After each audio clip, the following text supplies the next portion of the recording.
नमस्कार। सुनो कहानी श्रृंखला के अंतर्गत प्रस्तुत है कहानी मंजली रानी, जिसकी लेखिका हैं सुभद्रा कुमारी चौहान जी। मेरे माता पिता साधारण स्थिति के आदमी थे। परिवार में माता पिता के अतिरिक्त मुझसे बड़े मेरे 3 भाई और थे। मैं सबसे छोटी थी, इसलिए मेरा लालन पालन बड़े प्यार से हुआ था। मेरे पिताजी संस्कृत के पूरे पंडित थे और पुरानी रूढ़ियों के कट्टर पक्षपाती। यहाँ तक कि वे मेरा विवाह 9 साल की उम्र में करके गौरी दान के अक्षय पुण्य का भागी बनना चाहते थे। कई लोगों के, विशेषकर मेरे भाइयों के विरोध के कारण वे ऐसा न कर सके। मेरे 14 वर्ष की हो जाने पर मेरे माता पिता को मेरे विवाह की चिंता हुई। वे योग्य वर की खोज में थे ही कि संयोग से ललितपुर के तालुकेदार राजा राम मोहन हमारे कस्बे में शिकार खेलने आए। कस्बे से लगा हुआ विशाल जंगल था। उनके तंबू में कभी ग्रामोफोन बजता और कभी नाच गाना होता। लोग बिना पैसे के तमाशा देखने के लिए झुंड में इकट्ठे हो जाते। एक दिन मैं भी पिताजी के साथ राजा जी के डेरे पर गई। राजा साहब ने हमारा बड़ा सम्मान किया। लौटते समय उन्होंने हमें अपनी सवारी पर ही घर भेजा, साथ में फल और मिठाइयां भी भेजी। सवारी पर बैठकर आते हुए मैं स्वयं को कहीं की रानी अनुभव कर रही थी। दूसरे दिन राजा साहब ने स्वयं पिताजी को बुला भेजा। उनसे मिलकर 2-3 घंटे के बाद पिताजी वापस लौटे तो इतने प्रसन्न थे कि उनके पैर धरती पर पड़ते ही नहीं थे। ऐसा मालूम होता था कि सारा संसार जीत कर आ रहे हों। आते ही मेरी पीठ ठोंकी और बोले, लो, इससे अच्छा और क्या हो सकता था। तारा का विवाह राजा जी के मंझले लड़के से तय हो गया है। माता पिता दोनों ही इस संबंध से बहुत प्रसन्न हुए। मेरे भाइयों ने जब यह सुना कि तारा का विवाह एक ताल्लुकेदार के विलासी लड़के से, जो मामूली हिंदी पढ़ा लिखा है, तय हुआ है, तो उन्होंने इसका विरोध किया। किंतु उनके विरोध की कौन सुनता था। पिताजी अपना हठ पकड़े थे। उनकी समझ में सबसे आकर्षक बात यह थी कि वर बहुत बड़े खानदान 20 बिस्वे कनौजियों के घर का लड़का था। इसके साथ ही राजा से रिश्तेदारी करके उनके परिवार की इज्जत बढ़ जाएगी। दहेज के नाम पर कुछ न देकर ऊंचे घर में लड़की ब्याही जाएगी। पिताजी मेरी किस्मत की सराहना करते और कहते, मेरी तारा तो रानी बनेगी। रानी बनने की खुशी में मैं फूली फूली फिरती थी। भाइयों का विरोध करना मुझे अच्छा ना लगता। खैर, भाइयों के विरोध करने पर भी मेरा विवाह मंझले राजा मनमोहन के साथ हो गया। फूलों से सजी हुई मोटर पर बैठकर मैं ससुराल के लिए रवाना हुई। मैं जीवन में पहली बार मोटर पर बैठी थी। मुझे ऐसा मालूम हो रहा था कि मैं हवा में उड़ रही हूं। एक बड़े महल के जनाने दरवाजे पर मोटर जाकर खड़ी हो गई। सास तो थी नहीं, इसलिए बड़ी रानी जी ही परछन करके मुझे उतार ले गई। मुझे एक बहुत बड़े सजे हुए कमरे में ले जाकर बिठा दिया गया। कोई रुपया तो कोई छोटा मोटा जेवर मुझे मुंह दिखाई पर देने लगी। मेरी जेठानी बड़ी रानी ने भी मेरा मुंह देखा, किंतु बोली कुछ नहीं। बस ऊह करके मेरी उंगली में अंगूठी पहना दी और चली गई। मैंने सुना कि वे पास के किसी कमरे में किसी से कह रही थी कि देखा बहू को, क्या तारीफ के पुल बांध रहे थे। ससुर जी के कहने से तो यही मालूम होता था कि स्वर्ग की अप्सरा है, पर न रूप न रंग। न जाने सुंदर सुंदर कहकर कंगले की बेटी को ब्याह कर अपनी इज्जत क्यों हल्की की। रोटी बेटी का व्यवहार तो अपने बराबर वालों में होता है। क्यों बिरजू की माँ, सही कह रही हूं ना। बिरजू की माँ उनकी हाँ में हाँ मिलाती हुई बोली, सुंदर तो हैं रानी जी, आप लोगों जैसी ही। अभी बच्ची ही हैं, जवान होकर और निखर जाएंगी। बड़ी रानी तिलमिला उठी और बोली, रूप निखरेगा पत्थर। पहली बार केवल 5 दिन ससुराल में रहकर मैं अपने पिता के साथ मायके आ गई। ससुराल के 5 दिन मुझे 5 वर्ष के समान लगे। मैंने जो रानी पने का सपना देखा था वह टूट चुका था। ससुराल से लौटकर मैंने तो कुछ नहीं कहा, किंतु खवासन ने वहां के सब हाल कह सुनाए। माँ ने कहा कि तो क्या रानी केवल कहने के लिए होती है? भीतर का हाल हमारे घरों से भी गया बीता होता है। मैं अपनी माँ के साथ मुश्किल से महीना भर ही रह पाई थी कि मुझे बुलाने के लिए ससुराल से संदेशा आया। राजाओं की इच्छाओं के विरुद्ध मेरे पिताजी तिल भर भी कैसे जाते। इतनी जल्दी ससुराल जाना मुझे अच्छा न लगा, परंतु क्या करती। सावन में जब लड़कियां मायके आती हैं, तब मैं ससुराल रूपी कैद खाने में बंद होने चली। देवर के साथ फिर मोटर में बैठी। इस बार मैंने अपना छोटा सा हारमोनियम साथ रख लिया। फिर ससुराल पहुंची। पहली बार तो मेरे साथ माँ के घर की खवासन थी। इस बार उस हारमोनियम और कुछ किताबों के अलावा कुछ नहीं था। मेरा जी कमरे में चुपचाप बैठे बैठे घबराया करता। घर में कोई भी न था जिससे घंटे 2 घंटे बैठकर बातचीत करके जी बहलाया जा सके। केवल छोटे राजा अपने देवर की बातें मुझे अच्छी लगती थीं, किंतु वे भी बड़ी रानी से बहुत डरते थे, इसलिए उनकी नजरें बचाकर कभी कभी ही मेरे पास आ जाते थे। सारे दिन पुस्तकें पढ़ा करती थी, पर पुस्तकें थी ही कितनी। छोटे राजा कभी कभी सभी की नजर बचाकर मुझे अखबार दे जाते थे। घर में सब काम के लिए नौकर चाकर थे। घर में मुझे कोई काम न करना पड़ता था। मेरी सेवा में भी 2 दासियां बनी रहती थीं। मुझे लगता था कि मैं उनके बीच में कैद हूं। वे मेरी राई रत्ती की खबर भी रानी साहिबा को लगा देती थीं। उन दासियों में से यदि किसी को मुझे किसी काम के लिए भेजना होता तो वे मेरे कहने मात्र से नहीं जा सकती थीं। बड़ी रानी के हुक्म से ही वे कहीं जा सकती थीं। खजाने से प्रति माह खर्च के लिए 150 रुपए मिलते थे, किंतु क्या मजाल कि उनमें से 1 पाई भी महाराजा से पूछे बिना खर्च कर दूं। भीतर के शासन की बागडोर बड़ी रानी के हाथ में थी और बाहर की महाराजा अर्थात मेरे ससुर के हाथ में थी। मेरे पति मंझले राजा बड़े ही विलास प्रिय, मदिरा सेवी, शिकार के शौकीन थे।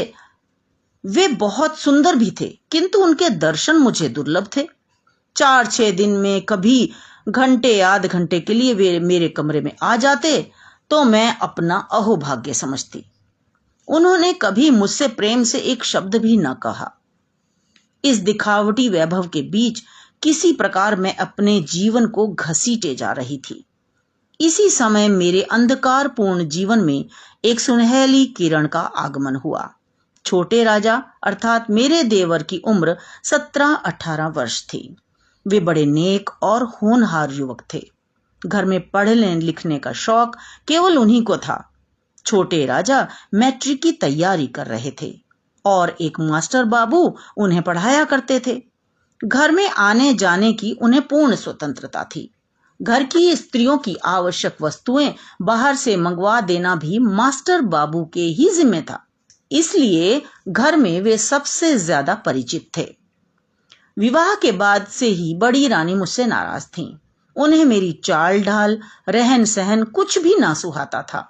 तिल का ताड़ बनाकर मेरी जरा सी बात को वे परिचित या अपरिचित जो कोई आता उससे कहती। वे हर बात में मेरे ऐब निकालने की फिराक में रहती। शायद मेरी सुंदरता को मेरे ऐबों से ढक देना चाहती थी। यही बात उन्होंने मास्टर बाबू के साथ भी की। वे तो घर में रोज आते थे और रोज उनसे मेरी शिकायत होने लगी, किंतु इसका असर उल्टा हुआ। मैंने देखा कि तिरस्कार की जगह मास्टर बाबू का व्यवहार मेरे प्रति अधिक मधुर और आदरपूर्ण होने लगा। छोटे राजा को मेरा गाना बहुत अच्छा लगता। वे बहुधा मुझसे गाने के लिए आग्रह करते। मुझे अब गाने बजाने में रुचि नहीं रह गई थी, किंतु छोटे राजा के आग्रह से मैं कभी कभी गा दिया करती। एक दिन मैं गीत गोविंद का एक पद गा रही थी कि मास्टर जी आ गए। मेरे देवर और मास्टर जी मेरे गीत की तारीफ कर रहे थे। इधर ये बातें हो ही रही थी कि दूसरी तरफ से बड़ी रानी पैर पटकती हुई कमरे में आ गईं और क्रोध से बोली, यह घर तो अब भले आदमी का घर कहलाने लायक ही नहीं रह गया। लाज शर्म तो बस जैसे धो के पी ली हो। हद हो गई, जैसे हल्के घर की है वैसी ही हल्की बातें यहां भी करती है। पास पड़ोस वाले क्या कहते होंगे? यही ना कि मंझले राजा की रानी तवायफों की तरह गा रही है। बाबा रे बाबा, इस कुल में तो कभी ऐसा ना हुआ। कुल को तो न लजवाओ देवी जी। बाप के घर जाओ तो भीतर क्या चाहे सड़क पर गाना, किंतु यहां यह सब न होने पावेगा। तुम्हें क्या, घर के भीतर बैठी बैठी जो भी करो, वहां आदमियों की तो नाक कटती है। एक सांस में इतना सब कहकर बड़ी रानी चली गई। मैंने सोचा, परिवार के पुरुष जब तवाइफों का गाना सुनते हैं तब नाक नहीं कटती, गरीबों पर जुल्म करते हैं तो नाक नहीं कटती। नाक कटती है मेरे गाने से। उस दिन के बाद से मैंने कभी बाजे को ना छुआ और न कभी छोटे राजा जी ने भी मुझसे गाने को कहा। इस घटना के कई दिन बाद मास्टर बाबू छोटे राजा जी को पढ़ाकर ऊपर से नीचे उतर रहे थे और मैं नीचे से ऊपर जा रही थी। वे बोले, कैसी हो मंझली रानी? जीती हूं, खुश रहा करो। इस प्रकार रहने में आखिर कुछ लाभ? जी को कैसे समझाऊं मास्टर जी? अच्छी अच्छी पुस्तकें पढ़ा करो, उनसे अच्छा साथी तुम्हें संसार में कोई ना मिलेगा। पर मैं अच्छी अच्छी पुस्तकें लाऊं कहां से?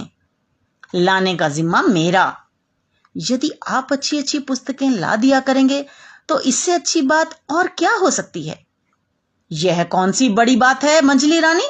मेरे पास बहुत सी पुस्तकें रखी हैं, उनमें से कुछ तुम्हें ला दूंगा। इस कृपा के लिए मैं उन्हें धन्यवाद देती हुई ऊपर चली। मैंने आंख उठाकर ऊपर देखा तो बड़ी रानी तीव्र दृष्टि से मेरी ओर देख रही थीं। मैं कुछ न बोलकर नीची निगाह करके अपने कमरे में चली गई। दूसरे दिन मास्टर बाबू समय से कुछ पहले ही आए। उनके हाथ में कुछ पुस्तकें थीं। वे छोटे राजा के कमरे में न जाकर सीधे मेरे कमरे में आए और बाहर से ही आवाज दी, किंतु दोनों दासियों में से उस समय एक भी हाजिर न थी। इसलिए मैंने ही उनसे कहा, आइए मास्टर बाबू। वे आकर बैठ गए। वे प्रेमचंद, महात्मा गांधी, मैथिली बाबू की पुस्तकें लाए थे। इतने में ही मुझे बड़ी रानी की झलक दिखाई दी। इसके साथ ही मेरे कमरे के दोनों दरवाजे फटाफट बंद हो गए। मास्टर बाबू बोले, भाई यह दरवाजा किसने बंद किया है? खोल दो। जब कोई उत्तर न मिला तो मुझे क्रोध आ गया। मैंने तीव्र स्वर में कहा, यह दरवाजा किसने बंद किया है? खोलो। क्या मालूम नहीं है कि हम लोग भीतर हैं? बड़ी रानी कर्कश स्वर में बोली, तुम लोग भीतर हो यही दिखाने के लिए तो दरवाजा बंद किया गया है। 15 मिनट बाद दरवाजा खुला। सामने ही राजा जी, बड़े राजा और मंझले राजा खड़े थे। बड़ी रानी बोली, मेरी बात पर तो कोई विश्वास ही नहीं करता था। अब देख लिया ना कि हल्के घर की लड़कियां कैसी होती हैं। मंझले राजा ने रौद्र रूप में कहा, किरण कुमार, इस कमरे में तुम किसके हुक्म से आए? मास्टर बाबू भी बोले, मुझे किस कमरे में जाने का हुक्म नहीं है। बड़े राजा बोले, मास्टर बाबू अब आप यहां से चले जाएं, इसी में कुशल है। मास्टर जी बोले, यह हरकत जलन और ईर्ष्या के कारण की गई है। बड़ी रानी गरज उठी, मैं तुम जैसे अदना से नौकर से ईर्ष्या करूंगी? यह गरीब की छोकरी, इससे ईर्ष्या? ईर्ष्या बराबर वालों से की जाती है। फिर बड़े राजा की तरफ मुड़कर बोली, तुम इसे धक्के मारकर निकलवा क्यों नहीं देते? पहले ही कहा था कि नौकर चाकरों को मुंह नहीं लगाते। महाराज बड़े गुस्से से बोले, किरण कुमार चले जाओ। इसी समय न जाने कहां से छोटे राजा जी भी आ गए। वे मास्टर जी को जबरदस्ती पकड़कर अपने साथ लिवा ले गए। मुझे उसी समय एक चिट्ठी के साथ विदा कर दिया गया। एक इक्के पर बिठाकर एक चपरासी मुझे मां के घर तक पहुंचा गया। चिट्ठी मेरे पिता के नाम थी, जिसमें लिखा था कि आपकी पुत्री भ्रष्टा है, इसने हमारे कुल में दाग लगा दिया है, इसके लिए हमारे घर में जगह नहीं है। मेरे घर पहुंचने से पहले यह बात वहां तक पहुंच गई। जब मैं पिता के घर पहुंची तो शाम हो चुकी थी। इस बीच मां का देहांत हो चुका था। तीनों भाई भी कॉलेज में थे। घर पर मुझे केवल पिताजी मिले। उन्होंने मुझे घर के भीतर भी ना जाने दिया। वे कहने लगे कि तुझे रास्ते में कोई खाई खंदक ना मिली जो वहां की बदनामी करवा के यहां तक पहुंची है। मेरे घर में तेरे लिए कोई जगह नहीं है। यदि कानून का भय ना होता तो मैं तेरी बोटी बोटी काटकर जमीन में गाड़ देता। पास पड़ोस के लोग भी वहां आ गए। एक ने कहा, पंडित रामधन ने यदि इस लड़की को अपने घर में रखा तो हम इनका हुक्का पानी बंद करवा देंगे।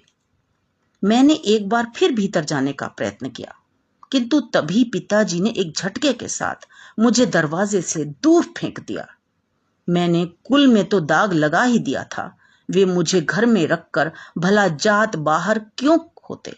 मुझे जब होश आया तब चारों तरफ सन्नाटा था। मुझे समझ में आ गया था कि इस मोहल्ले में भी मेरे लिए कोई स्थान नहीं था।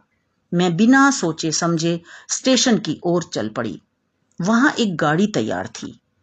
मैं उसके जनाना डिब्बे में बैठ गई। गाड़ी कितनी देर चलती रही मुझे कुछ पता नहीं। सवेरे गाड़ी कानपुर जाकर रुक गई।